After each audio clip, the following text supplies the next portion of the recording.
Let's bike global news.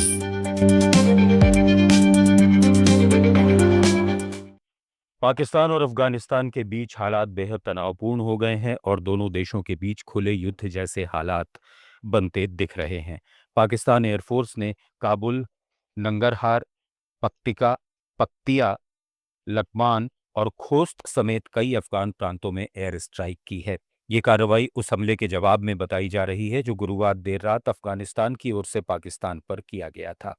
Taliban के प्रवक्ता ज़बीहुल्लाह मुजाहिद ने दावा किया कि इस हमले में 55 पाकिस्तानी सैनिक मारे गए।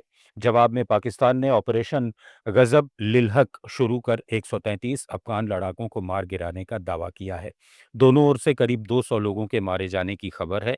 अफगान मीडिया रिपोर्ट्स में दावा किया गया है कि तालिबान लड़ाकों ने एक पाकिस्तानी जेट मार गिराया, जबकि इसकी आधिकारिक पुष्टि नहीं हुई है।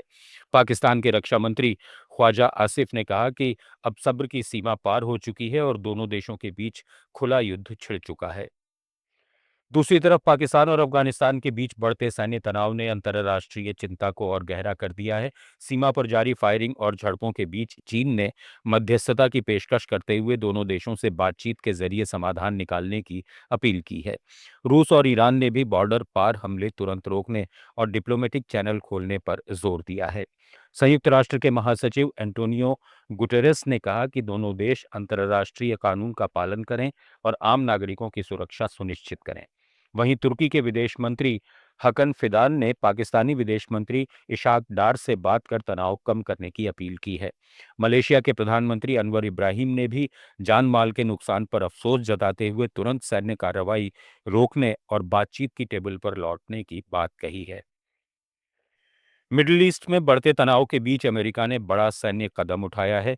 पहली बार अमेरिकी सेना ने अपने अत्याधुनिक F-22 रैप्टर लड़ाकू विमानों को इजराइल के सैन्य अड्डे पर तैनात किया है।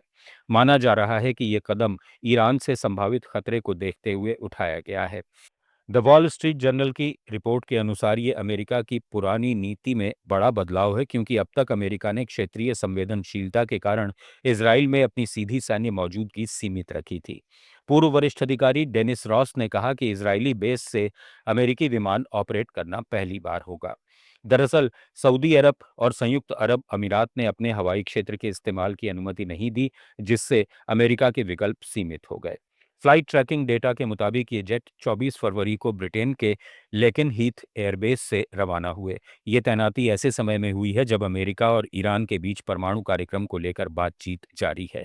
राष्ट्रपति डोनाल्ड ट्रंप ने चेतावनी दी है कि ईरान को कभी भी परमाणु हथियार हासिल नहीं करने दिया जाएगा। हालांकि उन्होंने कूटनीतिक समाधान को प्राथमिकता बताया है। श्रीलंका में 2019 ईस्टर संडे बम धमाका मामले में पूर्व intelligence chief major general Suresh Saili को गिरफ्तार कर लिया गया है। उन पर आरोप है कि उन्होंने हमलों की साजिश में भूमिका निभाई और भारत की ओर से दी गई खुफिया चेतावनियों को नजरअंदाज किया। 21 अप्रैल 2019 को चर्चों और होटलों में हुए धमाके में 250 से ज्यादा लोगों की मौत हुई थी। इन हमलों के पीछे नेशनल तौहीद जमात और जमीयतुल मिल्थू इब्राहिम का नाम सामने आया था। ब्रिटेन के चैनल 4 की डॉक्यूमेंट्री में दावा किया गया कि धमाकों को चुनावी फायदे के लिए होने दिया गया। उस समय सत्ता में रानिल विक्रमसिंघे की सरकार थी, जबकि बाद में गोटाबाया राजपक्सा ने सैली को शीर्ष पद दिया। चीन की सेना में बड़ा भूचाल आ गया है। राष्ट्रपति शी जिनपिंग ने सेंट्रल मिलिट्री कमीशन के vice chairman general Zeng Zhang Youxia को पद से हटा दिया है। उन पर अमेरिका को न्यूक्लियर सीक्रेट्स लीक करने का आरोप है। झांग यूशिया चीन की सेना के सबसे ताकतवर अधिकारियों में गिने जाते थे और शी जिनपिंग के करीबी माने जाते थे। सरकारी एजेंसी शिन्हुआ के मुताबिक देश की शीर्ष विधायी संस्था नेशनल पीपल्स कांग्रेस ने पीएलए के 9 सैन्य अधिकारियों को सूची से हटा दिया है। इनमें ताइवान मोर्चे की कमान संभालने वाला अफसर और सेना के ट्रेनिंग डिपार्टमेंट का प्रमुख भी शामिल है। पिछले 3 साल में दर्जनों वरिष्ठ अधिकारी या तो हटाए गए हैं या रहस्यमय तरीके से गायब हुए हैं। ग्लोबल न्यूज में फिलहाल इतना ही। जुड़े रहिए लेट्स माइक के साथ। आप सुन रहे थे let's mike more than radio. Follow कीजिए हमें हमारे सोशल मीडिया प्लेटफॉर्म्स पर। It's time for news. It's time for more than radio.